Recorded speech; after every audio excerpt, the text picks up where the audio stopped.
We have other altars throughout the shop. One is the Red Queen altar, which is basically the soul of the Red Queen. It's, if nothing else, a prosperity altar, an altar of focus of our intention as artists and as shaman, as shamanic tattoo artists versus just skin artists. We have a lot of Chinese, Japanese, Oriental decor, which might not consist of an altar, but yet respects and ties back to the Orient, where tattooing has been a very complicated system in the past. And some of these places, just certain classes get tattooed. Only the poorer people, or in Japan for a while, only the gangsters. Yet there's a long, colorful history that predates all of that. We have in our workroom altars to rock and roll. Rock and roll, to me, is part of the shamanic tradition too. Much of our media, movies, plays, music, all come out of a shamanic tradition. At the time that Christianity was taking over the world, many of the shamans went underground. They could become puppeteers, they could become jugglers, they could become fire eaters, and they could carry on their shamanic tradition under the guise of theater. And that is basically what rock and roll evolved out of. And rock and roll is definitely a part of the death and resurrection show. Some artists take you up to the heavens, and some take you down to the underworld.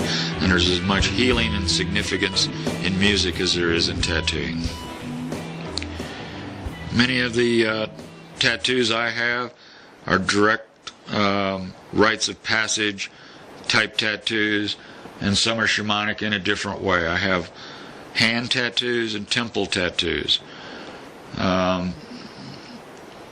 In the Lakota tradition, when we cross over to the spirit world, there's an old woman on the fork in the road, the ghost road we call it, and she directs us which way to go on the fork.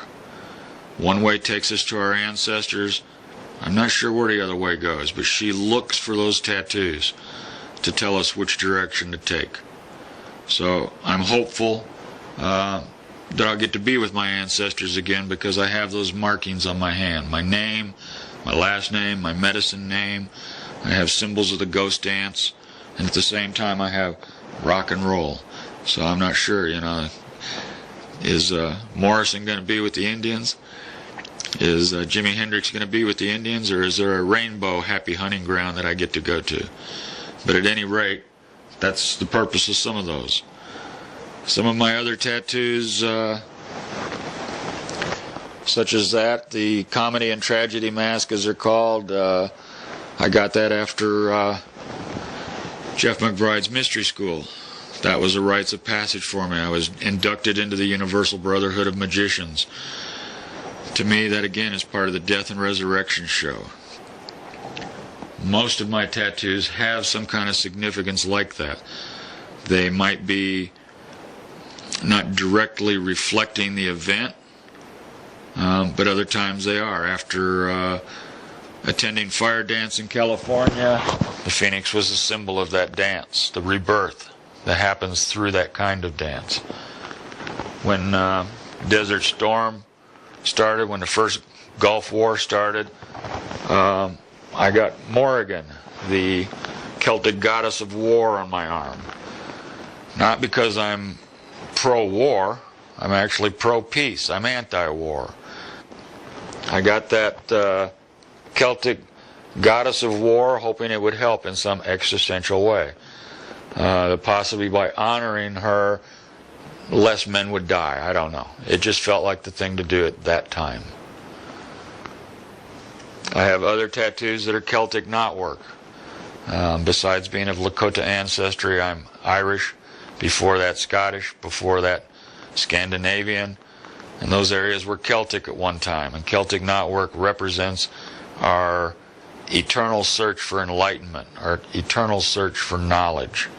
A lot of people come in and get Celtic knotwork because they're of that ancestry and they get it without knowing that that's what it represents.